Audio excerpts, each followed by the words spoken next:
The EU AI Act Newsletter Number 56.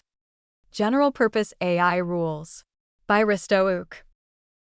Subtitle: Members of the European Parliament sent a letter to the AI Office asking for greater inclusion of civil society and other stakeholders in the drafting of codes of practice for general-purpose AI.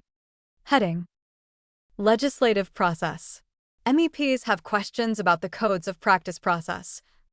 Politico's Morning Tech published a letter, unfortunately behind a paywall, by MEPs Brando Benifei, Svenja Hahn, Katerina Konečná, Sergey Lagodinsky, Kim van Sparrentak, Axel Voss and Kosma Złotowski, urging the EU's AI office to include civil society in the drafting of rules for powerful AI models.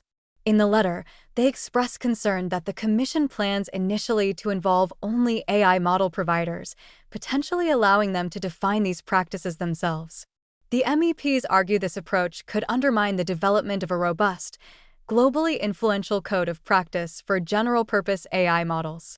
They stress the importance of an inclusive process involving diverse voices from companies, civil society, academia, and other stakeholders. The lawmakers call on the AI Office to adherence to the AI Act's requirement to include these groups alongside AI model providers. The MEPs warn that allowing market-dominant companies to influence the process in isolation risks a narrow perspective, contradicting EU goals for AI development. Latest on the codes. According to Euractiv's tech editor Eliza Kritzy, the European Commission plans to allow AI model providers to draft codes of practice for compliance with the AI Act, with civil society organizations in a consultation role. This approach has raised concerns about industry self-regulation because the codes will demonstrate compliance for general-purpose AI models until harmonized standards are established. The Commission may grant these codes EU-wide validity through an implementing act. Some civil society members worry this could lead to big tech writing their own rules. The AI Act's language on stakeholder participation in drafting these codes was ambiguous. The Commission states that a forthcoming call for expressions of interest will outline how various stakeholders, including civil society, will be involved. However, details remain unclear. An external firm will be hired to manage the drafting process, including stakeholder engagement and weekly working group meetings.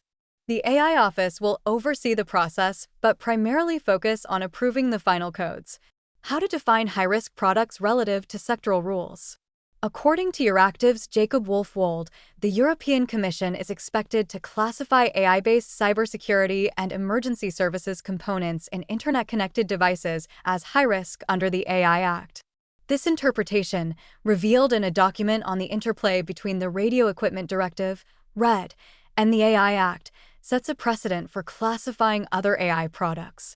The classification criteria include having a safety component covered by existing legislation and requiring third-party assessment for compliance.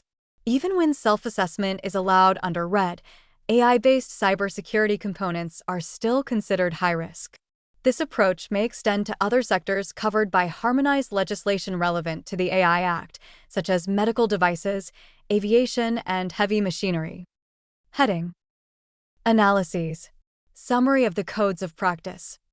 Jimmy Farrell, EU AI Policy Lead at Pour Domain, published an introduction to the Codes of Practice for General-Purpose AI, GPI, model providers on the EU AI Act website.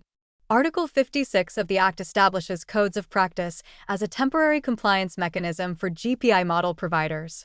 These codes bridge the gap between the point at which provider obligations take effect, 12 months, and when formal standards are adopted, 3+ years. While voluntary, adhering to these codes presumes conformity with Articles 53 and 55 obligations. Providers not following the codes must prove compliance by other means. The AI Office can invite GPI providers and national authorities to draft the codes, with support from civil society, industry, and academia. The drafting process may involve multi-stakeholder working groups divided by topic. The codes must be drafted within 9 months of the Act's enforcement to allow time for Commission approval. They are expected to form the basis for future GPI standards and should faithfully reflect the Act's intentions, including health, safety, and fundamental rights concerns. The structure may resemble previous frameworks such as the disinformation codes, featuring high-level commitments with detailed submeasures and performance indicators. Literature review for the codes. Safer AI wrote a literature review to inform the EU codes of practice on general-purpose AI, GPI, models with systemic risks. The text emphasizes the importance of organizational structures, such as internal audit functions, AI ethics boards, and the 3 lines of defense model in an organization's governance. For risk identification, the review recommends combining traditional techniques such as scenario analysis and the fishbone method with specialized methods like red teaming. The authors suggest using risk taxonomies proposed by Weidinger et al. And Hendricks et al. For comprehensive risk identification. They add that risk analysis should integrate methods from risk management and AI evaluation literature with the BRACE, benchmark, and red team AI capability evaluation framework highlighted as a balanced approach. The authors state that mitigation strategies should include deployment and containment measures, safety by design, safety engineering, and organizational controls.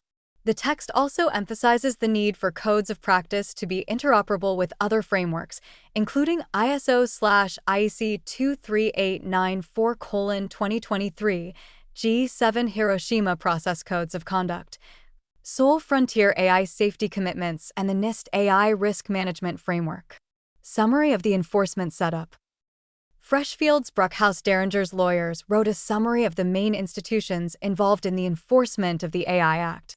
The Act is enforced at EU level by the European Commission, with the AI Office having exclusive powers over general-purpose AI, GPI, and EU member states handling other aspects through appointed market surveillance and by notifying authorities. The AI Office oversees GPI compliance, coordinates cross-border investigations, and can overrule national decisions in certain cases.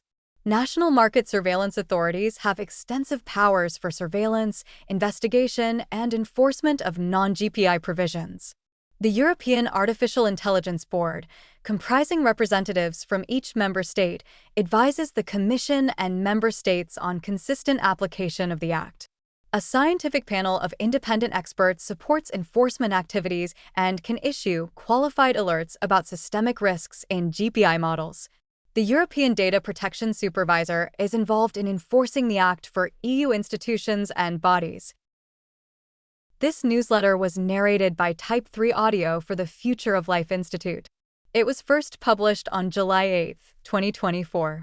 Images from this article are included in the podcast episode description. To report an issue or give feedback on this narration, go to t3a.is.